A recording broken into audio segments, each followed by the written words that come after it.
ازيك يا اصدقاء؟ عاملين انت حشاني جدا جدا. في بداية الفيديو ما تنسوش تشتركوا في القناة وتفعلوا زر الجرس ولايك وشير عشان يوصلكوا كل جديد. انا النهارده بقى يا اصدقائي جايلكم بقى بسلسلة الايس كريم. هعمل لكم بقى المرة اللي فاتت عملت لكم ايس كريم الفراولة، والمرة دي بقى هعمل لكم ايس كريم المانجا. طبعا انا عملتها المرة اللي فاتت في العلبة دي، بس المرة دي هعملهم في الاتنين دول عشان انا كنت وريت لكم العلبة دي المرة اللي فاتت. طبعا بقى هنشوف المكونات. اول حاجة معانا مانجا مجمدة وحليب. طبعا المرة اللي فاتت جربناها بمية، لكن المرة دي بقى نجربها بحليب ونص كوباية سكر والمانجا المجمدة، وطبعا ونص كوباية سكر، وطبعا معانا كريم شانتيه. طبعا هنضرب ده كله في الكبة. اول حاجة بقى هنفضي المانجا المجمدة كده. طبعا احنا اهو كده، وهنفضي الحليب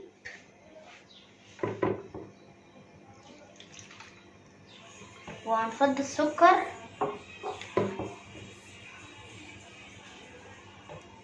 وهنحط بقى يا اصدقائي الكريم شانتيه.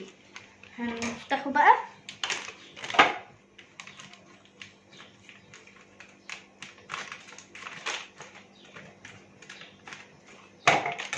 اهو.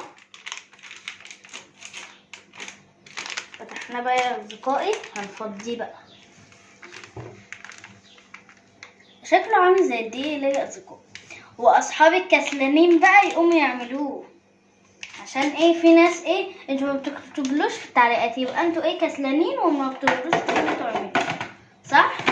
من غير كدب بقى. هو هنضربه بقى يا اصدقائي.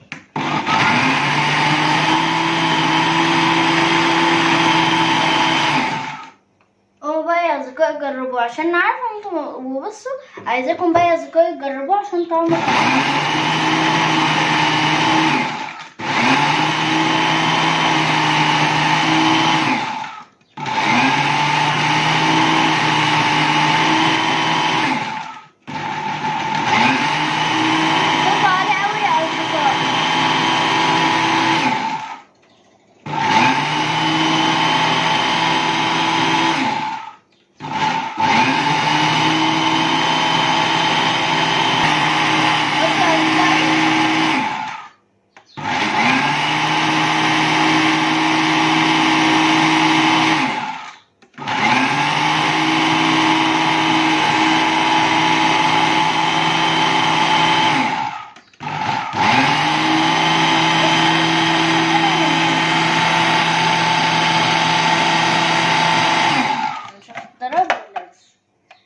لسه شوية. طب ركبوا يا اصدقائي وارجع لكم. بصوا يا اصدقائي بقى ده بصوا تعالوا كده شوفوا قوامه تقيل اهو. ايه رأيكم فيه؟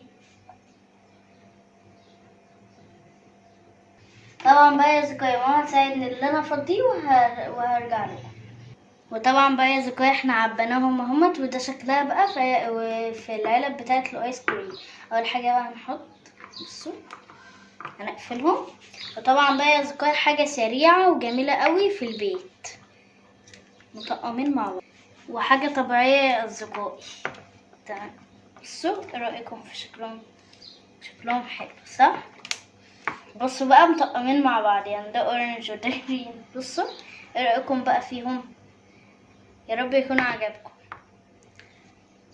وهنفضي طبعا بقى يا اصدقائي في البولة دي. وطبعا بقى يا اصدقائي عبينا كمان البولة ديت. وطبعا بقى يا اصدقائي ايس كريم الفراولة اكلنا كله طبعا يا اصدقائي. وطبعا بقى بأقل التكاليف. وطبعا ماما طبعا معلماني، وتسلم ايدك يا ست الكل، وعايزاكم كلكم تقولها تسلم ايدك. وطبعا ده الشكل النهائي، وهنسيبها طبعا يا اصدقائي في الفريزر، وهدوقها معاكم اول لما تجمد. طبعا بقى يا اصدقائي هي جمدت، وطبعا طلعت بقى واحده. وايه رايكم بقى في شكلها؟ وديت طبعا التانية جمدت اهي. ايه رايكم في شكلها؟ وهندوقها بقى معاكم. يلا بسم الله. خطيرة يا أصدقائي والله. وطبعا بقى يا أصدقائي راح أدرس القرآن ودعاء ربنا يوفقني. باي.